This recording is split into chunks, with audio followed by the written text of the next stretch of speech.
Hello students, my name is Shifali Agrawal. Welcome back to my channel. So आज हम करेंगे chapter number 4 in the kingdom of fools के NCERT questions. हम explanation already कर चुके हैं, तो चैप्टर नंबर 4 के एनसीईआरटी क्वेश्चन स्टार्ट करते हैं। तो पहला क्वेश्चन है, what are the two strange things the guru and his disciple find in the kingdom of fool. कौन सी दो ऐसी चीज़ें थीं जब वो किंगडम में आए, तो उन्होंने ऐसी कौन सी दो स्ट्रेंज चीज़ें नोटिस की किंगडम ऑफ फूल में। पहली थी, the guru and the disciple found that in the kingdoms of fools people use to work during night and sleep during days. Even the animals had been taught to sleep by day. So पहली चीज़ तो यही थी कि वो रात में सारा काम करते थे और दिन में सोते थे। सारे एनिमल्स भी दिन में ही सोते थे। तो ये पहली स्ट्रेंज थिंग थी। और दूसरी थी, they found that everything cause the same a single to do money in kernel language. So दूसरी चीज़ ये थी कि सारी ही चीज़ें, अगर वो बनाना ख़रीदते हैं या कोई वेजिटेबल या राइस वीट वगैरह ख़रीदते हैं, तो सबका एक ही प्राइस था। किसी का भी अलग अलग नहीं था कि फ्रूट्स का अलग हो, वेजिटेबल्स का अलग हो, मिठाई का अलग हो या किसी और चीज़ का अलग हो। सबका एक ही प्राइस था। और डुड्डू होता है कर्नल लैंग्वेज में मनी को कहते हैं। ठीक है, तो ये होता है हमारा फर्स्ट क्वेश्चन। ये बहुत ही ज़्यादा आसान चैप्टर है। अगर आपने एक बार इसका एक्सप्लेनेशन पढ़ लिया तो आप क्वेश्चन आंसर्स भी बहुत ही अच्छे से कर सकते हो। ठीक है, तो एक्सप्लेनेशन आप पढ़ लेना, डिस्क्रिप्शन बॉक्स में लिंक मिल जाएगा प्लेलिस्ट का। सेकंड क्वेश्चन है, why does the disciple decide to stay in the kingdom of fool, is it a good idea. Disciple ने डिसाइड किया कि वो किंगडम ऑफ फूल्स में ही रहेगा, वो उसी किंगडम में ही रहेगा। क्या ये अच्छा आइडिया था डिसिपल के लिए? सो आंसर है, the disciple wants to stay in the kingdoms of fool because anything could be brought for a single डुड्डू। वो क्यों रहना चाहता था? क्योंकि उसको चीप और गुड फूड चाहिए था और सारी चीज़ें एक सिंगल डुड्डू में मिल रही थी, एक सिंगल ही पैसे में मिल रही थी। All that the discipline want is a good and the cheap food. उसको गुड और अच्छा चीप फूड चाहिए था। The guru leaves but the disciple get tempted to stay there. लेकिन डिसिपल बहुत ही ज़्यादा खुश था कि वो वहाँ पे रुकेगा क्योंकि बहुत ही अच्छा खाना और चीप फूड मिल रहा था। The guru even warned him by saying that they were all fools and it was not a good idea to stay there as they could do anything any time and the situation would not be the same always. So गुरु ने उसे चेतावनी भी दी थी, उसे जताया भी था कि ये किंगडम्स ऑफ फूल है, यहाँ पे कभी भी कुछ भी हो सकता है, यहाँ पे रुकना ज़्यादा टाइम तक एक अच्छा आइडिया बिल्कुल भी नहीं है। सिचुएशन हमेशा सेम नहीं रहती, बदल भी जाती है। तो गुरु के वर्ड्स थे और वो डिसिप्लिन को ये चीज़ बोल के गया था। ठीक है, तो ये हो गया सेकंड आंसर हमारा। Question number 3, name all the peoples who are tried in the king's court and give the reason for their trial। People के हमें नाम बताने हैं, इसमें जो जो हुआ था, किस किसने एक दूसरे पर ब्लेम डाला और क्या क्या रीजंस दिए, तो वो सब हमें बताना है। The owner of the house that is the merchant. जो रिच मर्चेंट था वो ओनर था उसका। उसने the bricklayer, the dancing girl and the gold Smith.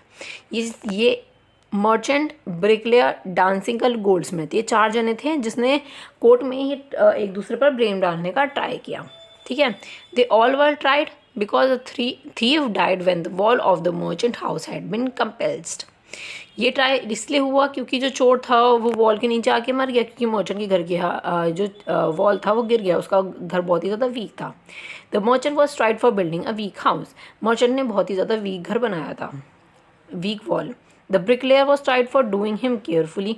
Bricklayer ने बहुत केयरफुली करा, लेकिन डांसिंग गर्ल ने क्या किया? डिस्टर्ब किया ब्रिकलेयर को उसकी झिंझन पायल से। The goldsmith was blamed by making the dancing girl walk and down to the house a dozen time. Goldsmith पे ये ब्लेम था कि dancing girl up and down कर रही थी बहुत ज़्यादा टाइम, उसने डांसिंग गर्ल को अप एंड डाउन करवाया बिकॉज ऑफ द ज्वेलरी, कि वो उसको ज्वेलरी नहीं बना के दे रखा था। तो ये 4 जने थे जो इस स्टोरी में, जिसने एक दूसरे के ऊपर का नाम लिया और एक पनिशमेंट से बचने के लिए उन्होंने ये सब किया। ठीक है, क्वेश्चन नंबर 4 है, who is the real culprit according to the king, why does he escape punishment. So king के अकॉर्डिंग रियल कल्प्रिट कौन था और वो कैसे एस्केप हुआ पनिशमेंट से, ये भी बताना है। पनिशमेंट से कैसे बच गया वो। The merchant dead father is held responsible for making the wall weak. King के मुताबिक मर्चेंट के जो फादर थे वो असली रिस्पॉन्सिबल थे कि वॉल उन्होंने वीक बनवाई, but according to the king के अकॉर्डिंग जो रियल कल्प्रिट था वो था मर्चेंट, क्योंकि उसके फादर नहीं रहे थे। It is so because like everything rich he inherited his father since to. उस मर्चेंट को उसके फादर की सारी चीज़ें मिली थी, पैसे वगैरह, तो इसीलिए उसको ये पनिशमेंट भी मर्चेंट को मिलेगी क्योंकि उसके फादर नहीं हैं। The merchant was too thin to fit the execution stake जो थी जिस पे पनिशमेंट दी जाने वाली थी, मर्चेंट उसके लिए बहुत ही ज़्यादा थिन था, बहुत ही ज़्यादा पतला था। सो इस ही तो किंग ने उसको छोड़ दिया और किंग ने कंक्लूजन निकाला कि that a man fit enough to fit the stake should be fulfil the purpose.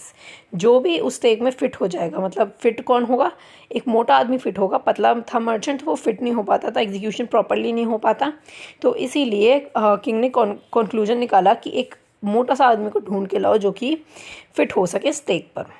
तो किंग जो है किसी भी मोटे आदमी को पनिशमेंट देने वाले थे, तो ऐसे मर्चेंट बच गया। Question number 5th. What are the Guru's word of the wisdom? When does the disciple remember them?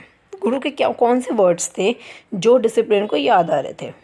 The disciple is the full of wisdom and knew well that the unpredictable behavior of the fools could create danger any time. गुरु जो थे उन्होंने जो advice दी थी disciple को, एक अच्छाई जो बताई थी कि हम यहाँ पे नहीं रह सकते थे क्योंकि जो फूल्स का जो बिहेवियर है वो बिल्कुल अनप्रेडिक्टेबल है, कभी वो कुछ भी हो सकता है, तो बहुत ही ज़्यादा डेंजर था उनके लिए, इसीलिए वो नहीं रुकना चाहते थे। द गुरुज वर्ड्स वर, उनके वर्ड्स क्या थे, they are all fools, this would not last very long and could not tell what they will do to you next, can not tell what will they do to you next. तो उनकी यही words थे कि वो सब फूल है, हमें नहीं पता कि कब ये क्या करेंगे, सो इसीलिए हमें ये अच्छा आइडिया नहीं कि हम यहाँ पर रुकें। तो ये गुरु के वर्ड्स थे। The disciple remember them when he was arrested by the man of the king to execute mainly because he fitted the stake.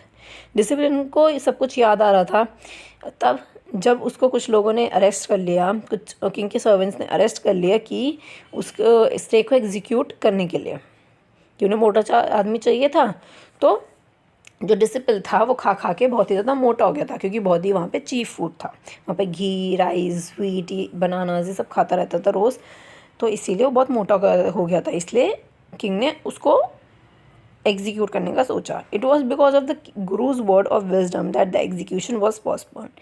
ये गुरु के ही जो वर्ड्स थे जो उन्होंने डिसिपल को जाने से पहले बोले थे, इसी की वजह से एग्जीक्यूशन पोस्टपोन हुआ, गुरु की वजह से ही एग्जीक्यूशन पोस्टपोन हुआ और डिसिपल बच गया। ठीक है, तो यही इस क्वेश्चन में पूछा गया था कि गुरु के क्या वर्ड्स थे और डिसिपल को कब याद आ रहा था, जब उसे मैन ने पकड़ लिया, सर्वेंट्स जो किंग के सर्वेंट थे उन्होंने पकड़ लिया, तब उसको ये सब याद आ रहा था। सो क्वेश्चन नंबर 6 है, how does the guru manage to save his disciple life? Guru ने कैसे अपने डिसिपल की लाइफ को सेव किया? The guru arrived on the time to save his disciple and create a drama. Guru सही time पर आ गए और अपने डिसिपल की जो लाइफ और सेव करने के लिए टाइम पर आ गए और उन्होंने एक ड्रामा क्रिएट किया।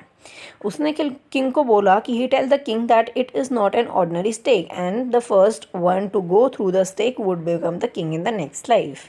उसने किंग को यही बोला, ड्रामा क्रिएट किया किंग को ये बोलकर कि ये कोई ऑर्डिनरी स्टेक नहीं है, गॉड ऑफ जस्टिस की स्टेक है और इस पर जो भी पहले जाएगा वो अगली लाइफ में किंग बनेगा।